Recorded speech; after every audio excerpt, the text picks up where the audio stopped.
ওই পদ্মা সেতু করছিল, তাই পদ্মা সেতুতে আপনার ওই যে ইন্ডিয়ার ররা ধরা খায়, চায়নারা ইন্ডিয়ানরা মেরে ফেলে, আর বেনজির হাবিব সম্পর্কে আমি দুর্নীতি নিয়ে কথা বলছিলাম, এই কারণে আমার চাকরিচ্যুত করছে। এটাই আমার অপরাধ। হ্যাঁ, আমাকে বানাইছে যে আমি ছাত্রদল করতাম, ছাত্রদল বলে আমাকে পলিটিক্যাল ইস্যুতে আমার চাকরি খাইছে। আমার কাছে কাগজ দেখবেন, আমার এক হিন্দু ছেলের নামে 12টা অভিযোগ, আমার নামে কোনো অভিযোগ নেই। আমি এক জায়গায় কথা বলছি বলে 2021 সালে ওই যে পরিমণিরে নিয়ে যে বারের যে ঘটনা উত্তরা, তাই অডিও করে পুলিশ হেডকোয়ার্টার পাঠায় আমার চাকরিচ্যুত করছে। আমি চাকরির জীবনে আমার 37টা সরকার ঘোষিত পুরস্কার আছে। আমি কখনো কোনো অপরাধমূলক কাজের সাথে জড়িত না। খুলনা মেট্রোতে 3000 পুলিশ আছে। কেউ যদি বলতে পারে আমি যে কোনো নিয়ে কাউকে অন্যায় ভাবে একটা চড় মারিছি, কারো কাছ থেকে 2 টাকা খাইছি, আমার এলাকায় যে তদন্ত করুক যে আমি খারাপ ছেলে না ভালো ছেলে। বাংলাদেশে তো কথা বলার কোনো কিছু ছিল না। প্রতিটা পুলিশ অফিসে ইন্ডিয়ার রয়ার এজেন্ট বসা ছিল। যারা একটু অন্যায়কে সাপোর্ট করি নাই তাদেরই চাকরিচ্যুত করছে।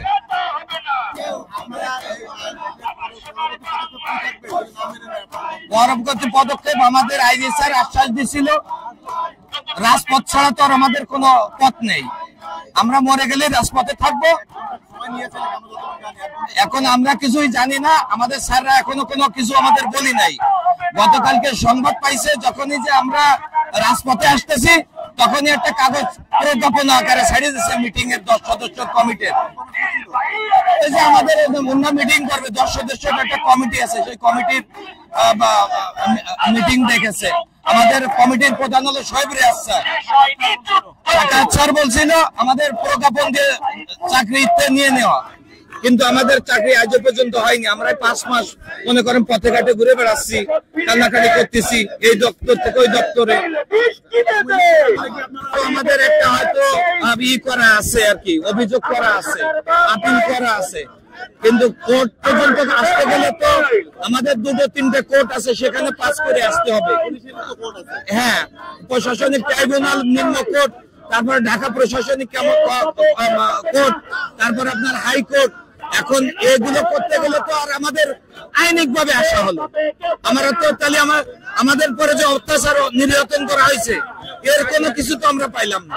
আমরা তো আইজির কাছে আবেদন করছি এই বিষয়ে, আইজির এখন ডিসিশন নেবে, করবে।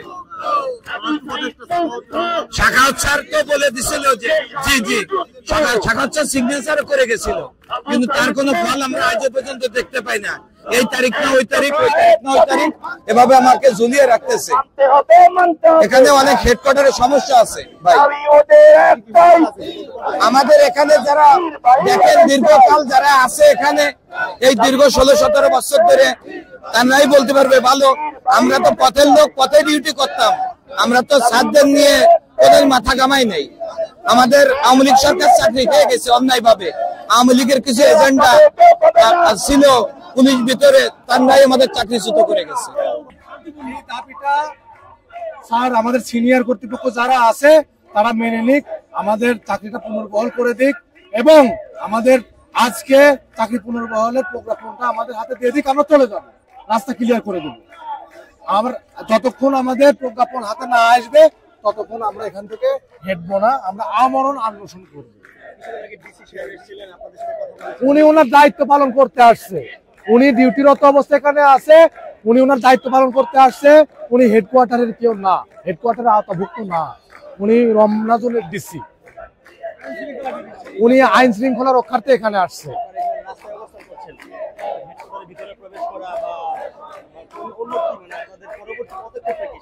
অ্যাকচুয়ালি আমরা এখনো পরবর্তী পদক্ষেপ সম্বন্ধে এখনো কিছু জানতে পারিনি, বা আমাদের কাছে কোনো আদেশ আসে নাই এ বিষয়ে। যদি এরকম কোনো আদেশ আসে অবশ্যই আপনাদের সাথে কথা বলবো, আপনাদের সাথে যোগাযোগ করবো।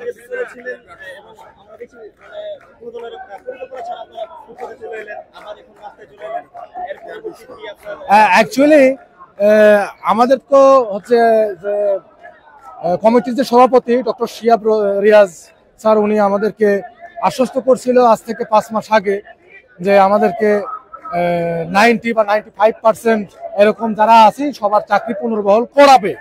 তো টিআরবি আমাদের একটা রেজুলেশন আছে, টিআরবি 884 মোতাবেক কোনো সিনিয়র অফিসার মিথ্যা আশ্বস্ত করতে পারে না। তো আমরা স্যারের কাছে এখনো আশ্বস্ত যে আমরা চাকরির পুনর্বহাল হব বা চাকরি পুনর্বহালের আদেশনামা নিয়ে আমরা এখান থেকে যাব।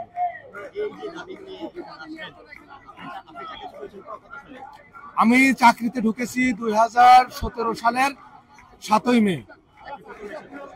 না, আমি চাকরিচ্যুত হয়েছি হচ্ছে 2023 সালের 14ই ডিসেম্বর। না, আমরা আওয়ামী লীগের সময় এই সুযোগটা পাইনি। না, আমরা পরিকল্পনাও করিনি আওয়ামী লীগের টাইমে। আমরা আমরণ কর্মসূচি দিব এখানে যতক্ষণ আমাদের দাবি পূরণ না হবে। আমাদের 1 ঘন্টা সময় দিছে, 1 ঘন্টার কথা বলছে।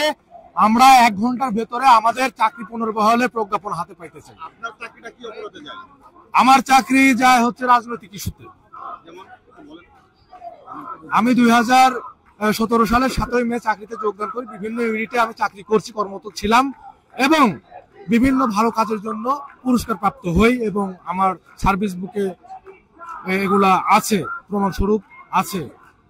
আমার চাকরিচ্যুত হচ্ছে হই আমার ফ্যামিলি বিএনপি করে, এটা আমাদের তদন্ত যায়। তদন্তের মাধ্যমে এটা সূত্রপাতে আমাদের যারা এলাকার যারা আওয়ামী লীগ নেতা কর্মী যারা ছিল, যারা পার্টি নেতা ছিল, তারা রিপোর্ট করছে যে তারা হচ্ছে বিএনপি পন্থী, তার বাবারা বিএনপি করে। পরবর্তীতে রিপোর্টটা দেয় বিএনপি করি, এই কারণে আমার চাকরি। জি, বিএনপি নয়, যখন সত্য কথা বললে পরে আমাদের ডিপার্টমেন্টে অনেক সত্য কথা বললেও চাকরি থাকে না। যেমন আমার ব্যাপারটা বলি, আমি যখন পুলিশের চাকরি নিয়ে তখন এটা মনে মনে প্রতিজ্ঞা করেছিলাম যে চোরকে চোর, ডাকাতকে ডাকাত বলবো, এটাই ছিল আমাদের কিন্তু উদ্দেশ্য। কিন্তু আমরা পুলিশ ডিপার্টমেন্টে ঢুকে দেখি তার উল্টো। ঢাকা 0 পয়েন্টে আমাদের পুলিশ সদস্যদের উপর অতর্কিত বোমা হামলা হয়। এই ঘটনার ঘটনা ঘটায় আওয়ামী লীগ, দোষ চাপায় বিএনপির উপর। এটা তখন আমাদের ডিউটি এসি আকরাম বলে যে বিএনপির লোক করেছে, সাদেক হোসেন খোকা সাহেবকে মূল আসামি করে মামলা করতে হবে। তাকে আমি তখন বললাম যে স্যার, এই ঘটনাটা করেছে আওয়ামী লীগ লোক, কারণ এখানে আওয়ামী লীগের পার্টি অফিস, এখানে বিএনপির লোক কি করে এসে আমাদের উপর মামলা করবে। আর এই সত্য ঘটনা বলাতে তিনি আমার উপর অত্যাধিক ক্ষুব্ধ হন এবং আমাকে ঘটনার 1 মাসের মধ্যে আমাকে জনস্বার্থে খুলনাতে পোস্টিং করে এবং আমার সাথে যারা ওখানে সহমত পোষণ করে তাদের বিভিন্ন ইউনিটে এভাবে পোস্টিং করে দিয়ে ঘটনার 1 মাসের মধ্যে কোনো তদন্ত ছাড়াই তারা আমাকে চাকরি থেকে ডিসমিস করে।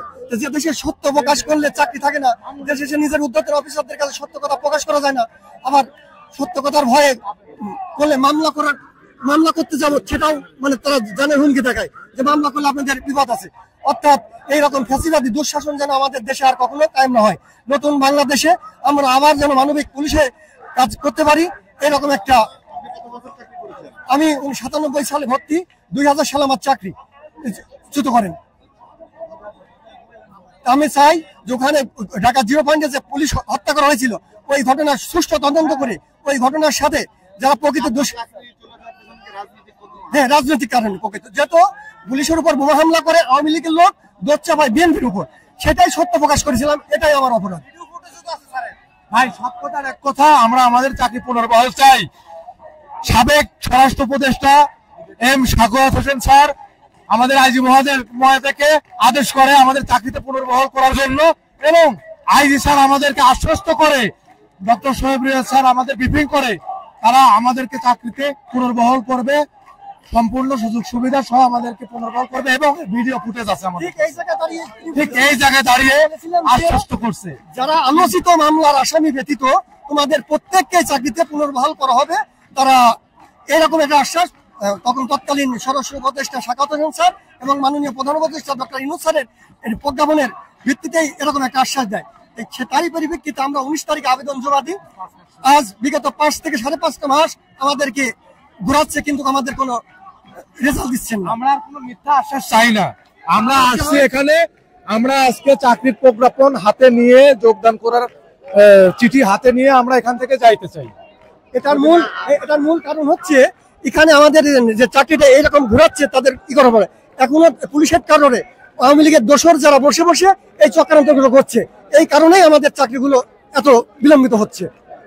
1 ঘন্টা সময় চাইছে, 1 ঘন্টা সময় আমরা 1 ঘন্টা সময় হেডকোয়ার্টার, হ্যাঁ 1 ঘন্টা সময় চাইছে।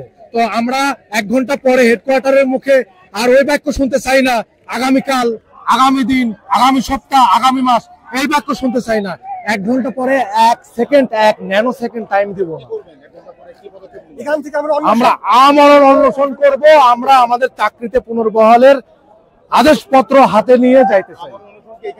হ্যাঁ এইখানেই।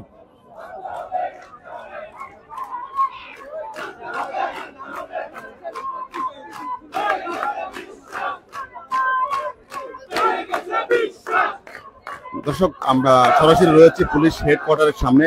আপনারা দেখতে পাচ্ছেন যারা আন্দোলনকারীরা এখানে রয়েছেন প্রত্যেকেই আসলে চাকরিচ্যুত আসলে আন্দোলনকারী। গত স্বৈরাচার সরকারের আমলে, আওয়ামী লীগ সরকারের আমলে এরা প্রত্যেকের চাকরি চলে যায়, বিভিন্ন অপরাধের ইস্যু দেখায় চাকরিটা চলে যায়। তারা সেই দাবি নিয়ে, চাকরি ফিরে পাওয়ার দাবি নিয়ে এখানে আন্দোলন করছে।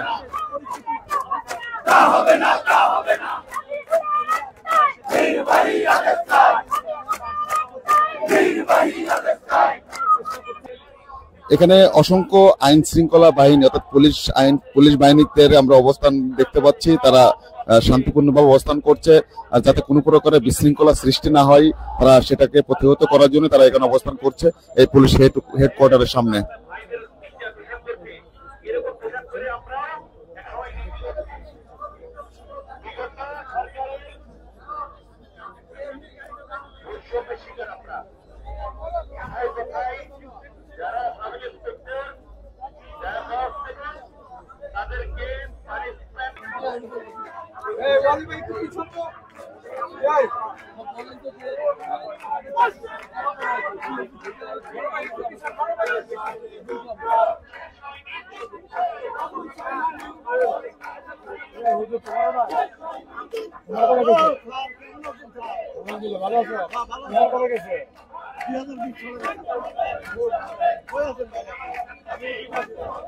দর্শক, আমরা এখন যারা এখানে অবস্থান করছে, আন্দোলনকারী যারা রয়েছে, তারা বিগত স্বৈরাচার সরকারের আমলে তাদের চাকরিচ্যুত হয়েছে, তারা চাকরি পুনর্বহালের দাবি নিয়ে তারা এখানে আন্দোলন করছে।